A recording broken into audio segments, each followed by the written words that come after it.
ನಮಸ್ಕಾರ ಸ್ನೇಹಿತರೆ, ಡಿಕೋಡಿಂಗ್ನ ಮತ್ತೊಂದು ಅಧ್ಯಾಯಕ್ಕೆ ನಿಮಗೆಲ್ಲ ಆತ್ಮೀಯ ಸ್ವಾಗತ. ವೀಕ್ಷಕರೇ, ನಿಮಗೆ ಕಾಡಲ್ಲಿ ಹೈಕಿಂಗ್ ಮಾಡೋ ಅಭ್ಯಾಸ ಇದೆಯಾ? ಅಥವಾ ನಿಮಗೆ ಬೆಟ್ಟಗುಡ್ಡಗಳಲ್ಲಿ ಟ್ರೆಕ್ಕಿಂಗ್ ಮಾಡೋ ಅಭ್ಯಾಸ ಇದೆಯಾ? ಹಾಗಾದರೆ ಅಲ್ಲಿ ಕಾಡು ಪ್ರಾಣಿಗಳಿಂದ ದಾಳಿಗೊಳಗಾದರೆ ಅದರಿಂದ ತಪ್ಪಿಸಿಕೊಳ್ಳೋದು ಹೇಗೆ ಅನ್ನೋದನ್ನು ಯೋಚನೆ ಮಾಡಿದ್ದೀರಾ? ಅಕಸ್ಮಾತಾಗಿ ಯೋಚನೆ ಮಾಡಿಲ್ಲ ಅಂತಂದರೆ ಇವತ್ತಿನ ಕಂಟೆಂಟ್ ಭಾಳ ಇಂಟ್ರೆಸ್ಟಿಂಗ್ ಆಗಲಿದೆ. ದಯವಿಟ್ಟು ಈ ವಿಡಿಯೋವನ್ನು ಕೊನೆವರೆಗೂ ನೋಡಿ. ಯಾಕೆಂದರೆ ಕಾಡು ಪ್ರಾಣಿಗಳಿಂದ ದಾಳಿಗೊಳಗಾದಾಗ ತಪ್ಪಿಸಿಕೊಳ್ಳೋದು ಹೇಗೆ ಎಂಬುದನ್ನು ನಾವು ಸೈಂಟಿಫಿಕ್ ಆಗಿ ತಿಳಿಸ್ಕೊಡ್ತೀವಿ.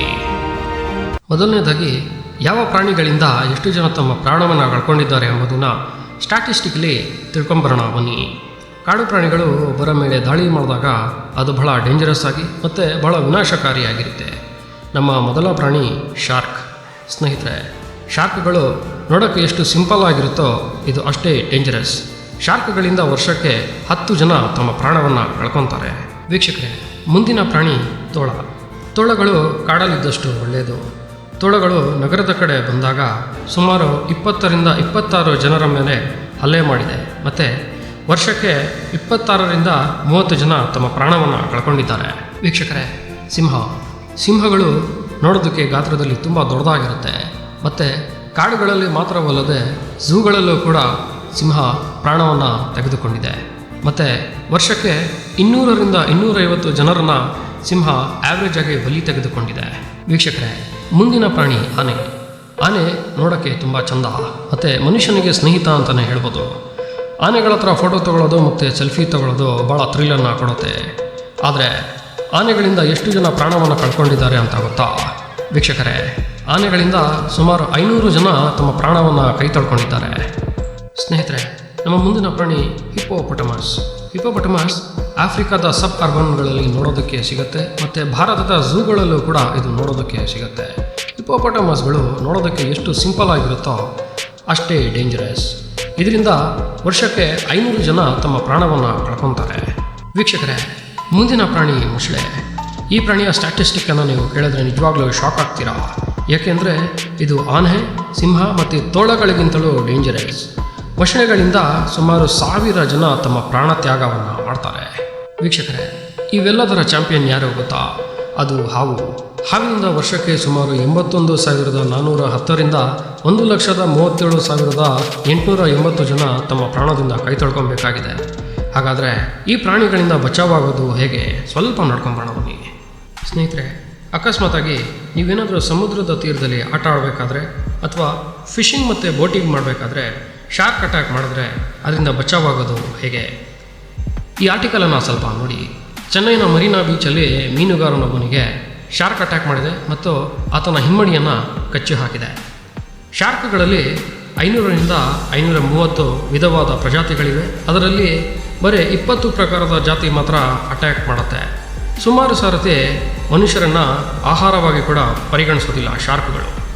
ಮೊದಲನೇದಾಗಿ, ಶಾರ್ಕ್ಗಳಿಂದ ಈಜ್ಕೊಂಡು ಎಸ್ಕೇಪ್ ಆಗೋದಕ್ಕೆ ಪ್ರಯತ್ನ ಪಡಬಾರ್ದು.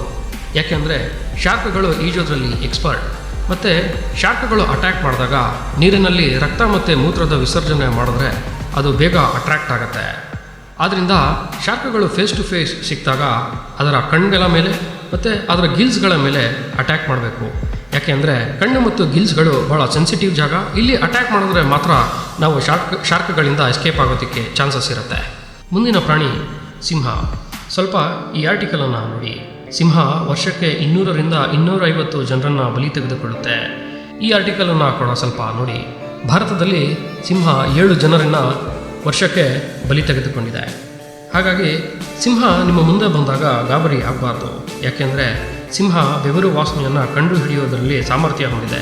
ಹಾಗಾಗಿ ನೀವು ಸಿಂಹದಿಂದ ಓಡಿ ಹೋಗೋಕ್ಕೆ ಕೂಡ ಪ್ರಯತ್ನ ಪಡಬೇಡಿ. ಯಾಕೆಂದರೆ ಸಿಂಹದ ಟಾಪ್ ಸ್ಪೀಡ್ ಎಷ್ಟು ಗೊತ್ತಾ? ಅದು 80 ಕಿಲೋಮೀಟರ್. ಮತ್ತು ಮನುಷ್ಯನ ಟಾಪ್ ಸ್ಪೀಡ್ ಎಷ್ಟು ಗೊತ್ತಾ? 27.8 ಕಿಲೋಮೀಟರ್. ಅದು ಅಮೆರಿಕದ ಹುಸೇನ್ ಬೋಲ್ಟ್ ಓಡಿರೋದು. ಬದಲಾಗಿ ಸಿಂಹವನ್ನು ದಿಟ್ಟಿಸಿ ನೋಡಿ. ನೀವು ಧರಿಸಿರುವ ಟೀ ಶರ್ಟ್ ಅಥವಾ ಜಾಕೆಟನ್ನು ತೆಗೆದು ಸಿಂಹದ ಮುಂದೆ ಕಿರ್ಚಾಡೋದಕ್ಕೆ ಪ್ರಯತ್ನ ಪಡಿ. ಇದರಿಂದ ಕೂಡ ಸಿಂಹ ಏನಾದರೂ ನಿಮ್ಮನ್ನು ಬಿಟ್ಟಿಲ್ಲ ಅಂತಂದರೆ ಅಲ್ಲೇ ಸುತ್ತಮುತ್ತ ಇರೋ ವಸ್ತುಗಳನ್ನು ಉಪಯೋಗಿಸಿ ಅದರಿಂದ ಡಿಫೆಂಡ್ ಮಾಡೋದಕ್ಕೆ ಟ್ರೈ ಮಾಡಿ. ಸಿಂಹದಿಂದ ಗಾತ್ರದಲ್ಲಿ ದೊಡ್ಡದಾಗಿ ಕಾಣಿಸಿದ್ರೆ ಮಾತ್ರ ಸಿಂಹದಿಂದ ಎಸ್ಕೇಪ್ ಆಗೋದಕ್ಕೆ ಚಾನ್ಸಸ್ ಜಾಸ್ತಿ ಇರುತ್ತೆ. ಮುಂದಿನ ಪ್ರಾಣಿ ಆನೆಗಳು ಬುದ್ಧಿವಂತ ಮತ್ತು ಸ್ನೇಹಜೀವಿ. ಆದರೆ ಆನೆಗಳ ತವರಾದ ತಮಿಳುನಾಡು, ಕೇರಳ, ಕರ್ನಾಟಕದಲ್ಲೇ 2024ರಲ್ಲಿ 20ರಿಂದ 22 ಜನ ಸಾವನ್ನಪ್ಪಿದ್ದಾರೆ. ಸ್ನೇಹಿತರೆ, ಈ ಆರ್ಟಿಕಲ್ನ ಪ್ರಕಾರ ಆನೆಗಳಿಂದ ಕರ್ನಾಟಕ ಮತ್ತು ಕೇರಳಗಳಲ್ಲಿ ಸಾವಾಗಿದೆ. ಅಕಸ್ಮಾತಾಗಿ ನಿಮಗೆ ಆನೆಯಿಂದ ದಾಳಿಯಾದರೆ ಆನೆ ಹೇಗೆ ವರ್ತಿಸುತ್ತೆ ಅನ್ನೋದನ್ನು ಗಮನಿಸಬೇಕು. ಆನೆ ಸೊಂಡಿಲು ಮಡಚಿ ಕಿವಿಗಳನ್ನು ಹಿಂದೆ ಇಕ್ಕಿದೆ ಅಂತಂದರೆ ಅದು 100% ಅಟ್ಯಾಕ್ ಮಾಡುತ್ತೆ ಅಂತ ಅರ್ಥ. ಹಾಗಾಗಿ ಆನೆ ಅಟ್ಯಾಕ್ ಮಾಡಿದಾಗ ಓಡೋದಕ್ಕೆ ಪ್ರಯತ್ನ ಪಡಬೇಡಿ. ಬದಲಾಗಿ ಯಾವುದಾದ್ರೂ ದೊಡ್ಡ ಗಾತ್ರದ ಕಲ್ಲು ಬಂಡೆ ಅಥವಾ ದೊಡ್ಡದಾದ ಮರದ ಹಿಂದೆ ಔತ್ಕೊಳ್ಳೋದಕ್ಕೆ ಪ್ರಯತ್ನ ಪಡಿ, ಅಥವಾ ಜಿಗ್ಜಾಗ್ ಶೇಪ್ನಲ್ಲಿ ಓಡೋದಕ್ಕೆ ಪ್ರಯತ್ನ ಪಡಿ. ಹೀಗೆ ಮಾಡಿದ್ರೆ ಮಾತ್ರ ಆನೆಗಳಿಂದ ಎಸ್ಕೇಪ್ ಆಗೋದಕ್ಕೆ ಸಾಧ್ಯ. ವೀಕ್ಷಕರೇ, ಮುಂದಿನ ಪ್ರಾಣಿ ರೈನೋಸರಸ್. ಈ ಆರ್ಟಿಕಲ್ನ ನೋಡಿ. ಇದರ ಪ್ರಕಾರ ಅಸ್ಸಾಂನಲ್ಲಿ ಬೈಕ್ ಸವಾರನು ರೈನೋಸರಸ್ಸಿಂದ ಸಾವನ್ನಪ್ಪಿದ್ದಾನೆ. ರೈನೋಸರಸ್ಗಳಿಗೆ ದೃಷ್ಟಿ ಕಡಿಮೆ ಮತ್ತು ಅವು ಗಾತ್ರದಲ್ಲಿ ದೊಡ್ಡದಾಗಿರುತ್ತೆ. ರೈನೋಸರಸ್ಗಳಿಗೆ ಹೆದರಿಸುವುದು ಬಹಳ ಸುಲಭ. ರೈನೋಗಳು ಅಟ್ಯಾಕ್ ಮಾಡಿದಾಗ ನಾವು ಮರದ ಹಿಂದೆ ಔತ್ ಕೂತ್ಕೊಳ್ಳೋದು ಮತ್ತು ಬಂಡೆಯ ಹಿಂದೆ ಔತ್ ಕೂತ್ಕೊಳ್ಳೋದ್ರಿಂದ ಭಾಳ ಈಸಿಯಾಗಿ ಎಸ್ಕೇಪ್ ಆಗ್ಬೋದು. ಮತ್ತು ಅವುಗಳಿಂದ ಎಸ್ಕೇಪ್ ಆಗೋದಕ್ಕೆ ಓಡಿ ಹೋಗೋಕ್ಕೆ ಸಾಧ್ಯವಿಲ್ಲ. ಯಾಕೆಂದರೆ ರೈನೋಸರಸ್ಗಳು ಪ್ರತಿ ಗಂಟೆ 37 ಕಿಲೋಮೀಟರ್ ಸ್ಪೀಡನ್ನು ಹಿಡಿಯುತ್ತೆ. ರೈನೋಸರಸ್ಗಳಿಂದ ತಪ್ಪಿಸ್ಕೊಳ್ಳೋದಕ್ಕೆ ಇನ್ನೊಂದು ಸ್ಟ್ರಾಟಜಿ ಏನಪ್ಪ ಅಂತಂದರೆ ಮರ ಹತ್ತಿದ್ರೆ ಕೂಡ ಸಾಕು, ಇದರಿಂದ ಈಸಿಯಾಗಿ ಎಸ್ಕೇಪ್ ಆಗ್ಬೋದು. ವೀಕ್ಷಕರೇ, ಮುಂದಿನ ಪ್ರಾಣಿ ಕ್ಯಾಂಗರುಗಳು. ಆಸ್ಟ್ರೇಲಿಯಾದಲ್ಲಿ ಕ್ಯಾಂಗರುಗಳು ಜಾಸ್ತಿ ಮತ್ತು ಇದರಿಂದ ಸುಮಾರು 2ರಿಂದ 3 ಜನ ಪ್ರತಿ ವರ್ಷ ಸಾವನ್ನಪ್ತಾರೆ. ಕ್ಯಾಂಗರುಗಳಿಂದ ತಪ್ಪಿಸಿಕೊಳ್ಳೋದು ಅಷ್ಟು ಸುಲಭ ಅಲ್ಲ. ಹಾಗಾಗಿ ಆಸ್ಟ್ರೇಲಿಯಾದಲ್ಲಿ ಜನ ಕ್ಯಾಂಗರುಗಳಿಂದ ತಪ್ಪಿಸಿಕೊಳ್ಳಲು ಏನೇನು ಮಾಡ್ತಾರೆ ಗೊತ್ತಾ? ಅದು ಆಶ್ಚರ್ಯ ಉಂಟು ಮಾಡುತ್ತೆ. ಕ್ಯಾಂಗರುಗಳಿಂದ ತಪ್ಪಿಸಿಕೊಳ್ಳಲು ಜನ ಜೋರಾಗಿ ಕೆಮ್ಮೋದು ಮತ್ತು ತಮಗೆ ಕಾಯಿಲೆ ಬಂದಿರೋ ಥರ ನಾಟಕ ಮಾಡ್ತಾರೆ. ಹೀಗೆ ಮಾಡೋದ್ರಿಂದ ಕ್ಯಾಂಗರುಗಳು ಭಯಭೀತರಾಗಿ ದೂರ ಓಡಿ ಹೋಗುತ್ತೆ. ಎಷ್ಟೋ ಸರ್ತಿ ಆಸ್ಟ್ರೇಲಿಯನ್ನರು ಕ್ಯಾಂಗರುಗಳ ಜೊತೆ ಬಾಕ್ಸಿಂಗ್ ಕೂಡ ಮಾಡಬೇಕಾಗತ್ತೆ. ಕ್ಯಾಂಗರುಗಳ ಟಾಪ್ ಸ್ಪೀಡ್ ಎಷ್ಟು ಗೊತ್ತಾ? ಅದು 70 ಕಿಲೋಮೀಟರ್ ಪ್ರತಿ ಗಂಟೆ. ಸ್ನೇಹಿತರೆ, ಮುಂದಿನ ಪ್ರಾಣಿ ಹಿಪ್ಪೋಪಟಮಸ್. ಈ ಆರ್ಟಿಕಲ್ನ ಪ್ರಕಾರ ಭಾರತದಲ್ಲಿ ಒಬ್ಬ ಝೂ ಕೀಪರ್ಗೆ ಹಿಪ್ಪೋಪಟಮಸ್ ಅಟ್ಯಾಕ್ ಮಾಡಿದೆ. ಹಿಪ್ಪೋಗಳು ಆಫ್ರಿಕಾದಲ್ಲಿ ಜಾಸ್ತಿ ಕಾಣಸಿಗಲಿವೆ. ಇವುಗಳು ಕೂಡ ಗಾತ್ರದಲ್ಲಿ ದೊಡ್ಡದಾಗಿರುತ್ತೆ. ಮತ್ತು ಹಿಪ್ಪೋಗಳಿಂದ ವರ್ಷಕ್ಕೆ 500 ಜನ ಆಫ್ರಿಕಾದಲ್ಲಿ ಸಾವನ್ನಪ್ತಾರೆ. ಮತ್ತು ಇವುಗಳ ಟಾಪ್ ಸ್ಪೀಡ್ ಎಷ್ಟು ಗೊತ್ತಾ? 18ರಿಂದ 20 ಕಿಲೋಮೀಟರ್. ಹಾಗಾಗಿ ಆಫ್ರಿಕನ್ ಜನರು ಹಿಪ್ಪೋಗಳಿಂದ ಬಚಾವಾಗೋದಕ್ಕೆ ಮರವನ್ನು ಹತ್ತು ಕೂತ್ಕೊಳ್ಳೋದು ಮತ್ತು ಆದಷ್ಟು ಇದರಿಂದ ದೂರನೇ ಉಳಿತಾರೆ. ಮತ್ತು ಹಿಪ್ಪೋಪಟಮಸ್ ಇರೋತಕ್ಕಂತಹ ಜಾಗದಲ್ಲಿ ಬೋಟಿಂಗ್ ಕೂಡ ಮಾಡೋದಿಲ್ಲ. ವೀಕ್ಷಕರೇ, ಮುಂದಿನ ಪ್ರಾಣಿ ಗೂಳಿ. ಗೂಳಿಗಳು ಕೆಂಪು ಮತ್ತು ಬಿಳುಪು ಬಣ್ಣಕ್ಕೆ ಅಟ್ಯಾಕ್ ಮಾಡುವ ಪ್ರಾಣಿಯಲ್ಲ.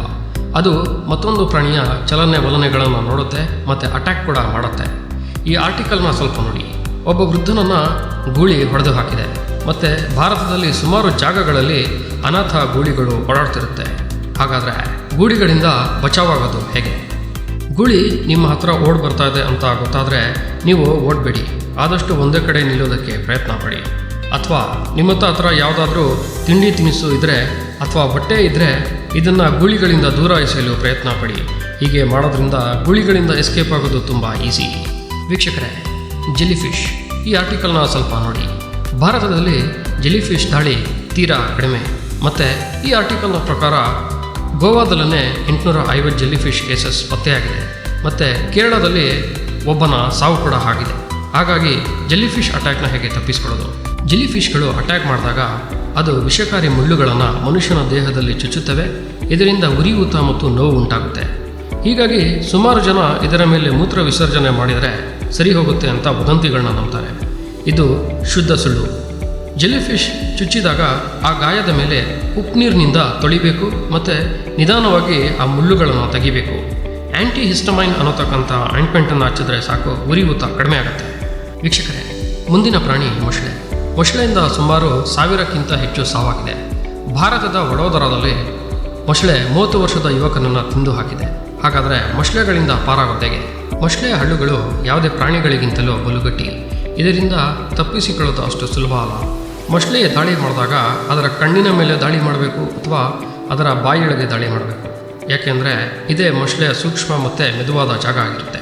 ನೀವು ನೀರಿನಲ್ಲಿ ಇದ್ದಾಗ ಏನಾದರೂ ಮೊಸಳೆ ಅಟ್ಯಾಕ್ ಮಾಡಿದರೆ ಆದಷ್ಟು ಇದರಿಂದ ದೂರ ಹೋಗೋದಕ್ಕೆ ಪ್ರಯತ್ನ ಪಡಿ. ಮತ್ತು ಮೊಸಳೆ ಏನಾದರೂ ಲ್ಯಾಂಡ್ ಅಟ್ಯಾಕ್ ಮಾಡಿದಾಗ ಜಿಗ್ಜಾಗ್ ಶೇಪ್ನಲ್ಲಿ ಓಡೋದಕ್ಕೆ ಪ್ರಯತ್ನ ಪಡಿ ಮತ್ತು ಜೋರಾಗಿ ಶಬ್ದವನ್ನು ಮಾಡೋದಕ್ಕೆ ಪ್ರಯತ್ನ ಪಡಿ. ಸ್ನೇಹಿತರೆ, ಮುಂದಿನ ಪ್ರಾಣಿ ಹಾವು. ಈ ಆರ್ಟಿಕಲ್ನ ನೋಡಿ. ಬರೀ ಭಾರತದಲ್ಲೇ ಹಾವಿನಿಂದ ಸುಮಾರು 81,000ದಿಂದ 1,38,000 ಜನ ಸಾವನ್ನಪ್ತಾರೆ. ಹಾವನ್ನು ನೋಡಿದಾಗ ಹಿಡಿಯಲು ಹೋಗೋದು ಮತ್ತು ಜಮೀನಿನಲ್ಲಿ ಕೆಲಸ ಮಾಡಿದಾಗ ಹಾವಿನಿಂದ ಸುಮಾರು ಜನ ಸಾವನ್ನಪ್ತಾರೆ. ಹಾವು ತನ್ನ ಪಾಡಿಗೆ ತಾನು ಇರುತ್ತೆ, ಆದರೆ 80% ಜನ ಅದನ್ನು ಹಿಡಿಯೋಕ್ಕೋಗಿ ಸಾವನ್ನಪ್ತಾರೆ. ಹಾವೇನಾದರೂ ನಿಮ್ಮ ಹತ್ರ ಬರ್ತಿದೆ ಅಂತ ಗೊತ್ತಾದರೆ ನೀವು ಅಲ್ಲೇ ನಿಲ್ಲೋದಕ್ಕೆ ಪ್ರಯತ್ನ ಪಡಿ. ಹಾವು ಕಚ್ಚಿದ ನಂತರ ಸಿನಿಮಾದಲ್ಲಿ ತೋರಿಸಿರೋ ಥರ ವಿಷವನ್ನು ಬಾಯಲ್ಲಿ ತೆಗೆಯಲು ಪ್ರಯತ್ನ ಪಡಬೇಡಿ, ಯಾಕೆಂದರೆ ಆ ವಿಷ ನಿಮ್ಮ ದೇಹಕ್ಕೆ ಬರುವಂಥ ಸಾಧ್ಯತೆ ಇರುತ್ತೆ. ಹಾವು ಕಚ್ಚಿದಾಗ ಆ ಭಾಗವನ್ನು ನೀರಿನಲ್ಲಿ ತೊಳೆದು ಆದಷ್ಟು ಬೇಗ ಡಾಕ್ಟರ್ನ ಸಂಪರ್ಕಿಸಲು ಪ್ರಯತ್ನ ಪಡಿ. ಹಾವು ಕಚ್ಚಿದ ಜಾಗಕ್ಕೆ ಬ್ಯಾಂಡೇಜ್ ಕಟ್ಟೋದು, ಗಾಯದ ಮೇಲೆ ದಾರವನ್ನು ಕಟ್ಟೋದು ಮಾಡಬೇಡಿ. ಬದಲಾಗಿ ಡಾಕ್ಟರ್ ಬರೋವರೆಗೂ ಟಾರ್ನಿಕೆಟ್ ಅನ್ನತಕ್ಕಂಥ ಆಯಿಂಟ್ಮೆಂಟನ್ನು ಅಪ್ಲೈ ಮಾಡೋದಕ್ಕೆ ಪ್ರಯತ್ನ ಪಡಿ. ವೀಕ್ಷಕರೇ, ಮುಂದಿನ ಪ್ರಾಣಿ ಕರಡಿ. ಉತ್ತರಾಖಂಡ್ನ ಈ ಆರ್ಟಿಕಲ್ನ ನೋಡಿ. 16 ವರ್ಷದ ಬಾಲಕ ಕರಡಿಯಿಂದ ಸಾವನ್ನಪ್ಪಿದ್ದಾನೆ. ಹಾಗಾದರೆ ಕರಡಿಯಿಂದ ಬಚಾವಾಗೋದು ಹೇಗೆ? ಕರಡಿ ಸಾಧಾರಣವಾಗಿ ಅಟ್ಯಾಕ್ ಮಾಡೋದಿಲ್ಲ. ಕರಡಿಯಿಂದ ಓಡೋಗೋದಕ್ಕೆ ಪ್ರಯತ್ನ ಪಡಬೇಡಿ, ಏಕೆಂದರೆ ಕರಡಿಯ ಟಾಪ್ ಸ್ಪೀಡ್ 30 ಕಿಲೋಮೀಟರ್ ಪ್ರತಿ ಗಂಟೆ ಕ್ರಮಿಸುತ್ತೆ. ಹಾಗಾಗಿ ಕರಡಿಯಿಂದ ಓಡೋಗೋದು ಅಷ್ಟು ಸುಲಭ ಮಾತಲ್ಲ. ಬದಲಾಗಿ ಸತ್ತಾಗೆ ನಾಟಕ ಮಾಡಬೇಕು. ನಿಮ್ಮ ಕೈಯನ್ನು ಕತ್ತಿನ ಬಳಿ ಇಟ್ಕೊಂಡು ಒಂದು ಚೆಂಡಿನಂತೆ ಕಾಣಿಸಬೇಕು. ಕರಡಿ ನಿಮ್ಮನ್ನು ಎತ್ತಿ ಬಿಸಾಡುವುದು. ಇದಕ್ಕೆ ಭಯ ಪಡಬೇಡಿ, ಯಾಕೆಂದರೆ ಒಂದು ಪ್ರಾಣಿ ಸತ್ತಿದೆ ಅಂತ ಗೊತ್ತಾದರೆ ಕರಡಿ ಅಲ್ಲಿಂದ ಹೊರಟೋಗುತ್ತೆ. ಸ್ನೇಹಿತರೆ, ಮುಂದಿನ ಪ್ರಾಣಿ ಗೊರಿಲ್ಲಾ. ಗೊರಿಲ್ಲಾಗಳು ಸ್ನೇಹಜೀವಿಗಳು ಮತ್ತು ಗೊರಿಲ್ಲಾಗಳಿಂದ ಅಟ್ಯಾಕ್ ಆಗಿರೋದು ತೀರಾ ಕಡಿಮೆ. ಹಾಗಾದರೆ ಗೊರಿಲ್ಲಾಗಳು ಅಟ್ಯಾಕ್ ಮಾಡಿದಾಗ ಎಸ್ಕೇಪ್ ಹೇಗಾಗೋದು? ಗೊರಿಲ್ಲಾಗಳು ನಾವು ನಮ್ಮ ಪಾಡಿಗೆ ಇದ್ದರೆ ಅಟ್ಯಾಕ್ ಮಾಡೋದಿಲ್ಲ. ಗೊರಿಲ್ಲಾಗಳು ವಾಸಿಸುವ ಸ್ಥಳಕ್ಕೆ ಹೋದರೆ ಅಥವಾ ಗೊರಿಲ್ಲಾಗಳ ಮರಿಗಳ ಮೇಲೆ ಅಟ್ಯಾಕ್ ಆಗುತ್ತೆ ಅಂತ ಗೊತ್ತಾದರೆ ಮಾತ್ರ ಗೊರಿಲ್ಲಾಗಳು ನಮ್ಮ ಮೇಲೆ ಅಟ್ಯಾಕ್ ಮಾಡುತ್ತೆ. ಗೊರಿಲ್ಲಾಗಳಿಂದ ತಪ್ಪಿಸಿಕೊಳ್ಳೋಕ್ಕೆ ನಾವು ಅದರ ಮುಂದೆ ತೀರಾ ಸಣ್ಣದಾಗಿ ಕಾಣಿಸಬೇಕು. ಗೊರಿಲ್ಲಾಗಳು ಭಾಳ ಗತ್ತಿನ ಜೀವಿಗಳು. ತನಗಿಂತ ಗಾತ್ರದಲ್ಲಿ ಚಿಕ್ಕದಾಗಿರುವ ಪ್ರಾಣಿನ ಅಟ್ಯಾಕ್ ಮಾಡೋದಿಲ್ಲ. ಗೊರಿಲ್ಲಾಗಳ ಕಣ್ಣಲ್ಲಿ ಕಣ್ಣಿಟ್ಟು ನೋಡಬಾರ್ದು. ಹೀಗೆ ಮಾಡೋದ್ರಿಂದ ಅದಕ್ಕೆ ಕೋಪ ಬರುವಂತೆ ಮಾಡುತ್ತೆ. ಇಷ್ಟು ಆದಮೇಲೂ ಕೂಡ ನಿಮ್ಮ ಮೇಲೆ ಅಟ್ಯಾಕ್ ಆದರೆ ಸತ್ತ ಹಾಗೆ ನಾಟಕ ಮಾಡಬೇಕು ಮತ್ತು ಆದಷ್ಟು ಗೊರಿಲ್ಲಾಗಳ ಮುಂದೆ ಚಿಕ್ಕದಾಗಿ ಕಾಣೋಕ್ಕೆ ಪ್ರಯತ್ನ ಪಡಬೇಕು. ಸ್ನೇಹಿತರೆ, ಜೇನುನೊಣ. ಜೇನು ಕೂಡ ಭಾಳ ಸೂಕ್ಷ್ಮಜೀವಿ. ಜೇನು ಗೂಡಿನ ಹತ್ತಿರ ಹೋದರೆ ಸಾಕು ಅದು ಅಟ್ಯಾಕ್ ಮಾಡುತ್ತೆ. ಈ ಆರ್ಟಿಕಲ್ನ ಸ್ವಲ್ಪ ನೋಡಿ. ಒಬ್ಬ ಸತ್ತು ಮತ್ತು 4 ಜನರು ಗಾಯಗೊಂಡಿದ್ದಾರೆ. ಹಾಗಾದರೆ ಜೇನುನೊಣಗಳಿಂದ ಹೇಗೆ ತಪ್ಪಿಸ್ಕೊಳ್ಳೋದು? ಜೇನುನೊಣಗಳು ತಮ್ಮ ಗೂಡನ್ನು ಕಾಪಾಡೋದಕ್ಕೆ ಪ್ರಯತ್ನ ಪಡುತ್ತೆ. ನಾವು ಡಾರ್ಕ್ ಬಣ್ಣದ ಬಟ್ಟೆಯನ್ನು ಧರಿಸಿದರೆ ಅದು ದಾಳಿ ಮಾಡೋದು ಜಾಸ್ತಿ. ಜೇನುನೊಣ ಅಟ್ಯಾಕ್ ಮಾಡಿದಾಗ ನಾವು ಡಾರ್ಕ್ ಬಟ್ಟೆ ಧರಿಸಿದರೆ ಅದನ್ನು ತೆಗೆದು ಹಾಕೋಕ್ಕೆ ಪ್ರಯತ್ನ ಪಡಬೇಕು. ಕತ್ಲೆ ಇರುವ ಜಾಗಗಳಿಗೆ ಓಡೋದಕ್ಕೆ ಪ್ರಯತ್ನ ಪಡಬೇಕು ಮತ್ತು ಆದಷ್ಟು ಲೈಟ್ ಆಗಿರುವಂತಹ ಬಟ್ಟೆಯನ್ನು ಧರಿಸಬೇಕು. ವೀಕ್ಷಕರೇ, ಬಹುಶಃ ನಮ್ಮ ಈ ಕಂಟೆಂಟಿಂದ ನೀವು ನಿಮ್ಮ ಪ್ರಾಣಾಪಾಯದಿಂದ ಪಾರಾಗ್ಬೋದು ಅಂತ ಭಾವಿಸ್ತೀವಿ. ಇವತ್ತಿನ ಪ್ರಶ್ನೆ: ಯಾವ ಪ್ರಾಣಿಗೆ ನಾಲಿಗೆ ಇರೋದಿಲ್ಲ? ಯಾವ ಪ್ರಾಣಿಗೆ ನಾಲಿಗೆ ಇರೋದಿಲ್ಲ? ನಿಮ್ಮ ಉತ್ತರವನ್ನು ಕಮೆಂಟ್ ಬಾಕ್ಸ್ನಲ್ಲಿ ತಿಳಿಸಿ ಅಂತ ಹೇಳ್ತಾ ನಾನು ಇವತ್ತಿನ ಕಂಟೆಂಟನ್ನು ಮುಗಿಸ್ತಾ ಇದ್ದೀನಿ. ಮುಂದೆ ಮತ್ತೊಂದು ಕಂಟೆಂಟೊಂದಿಗೆ ಭೇಟಿಯಾಗೋಣ. ನಮಸ್ಕಾರಗಳು.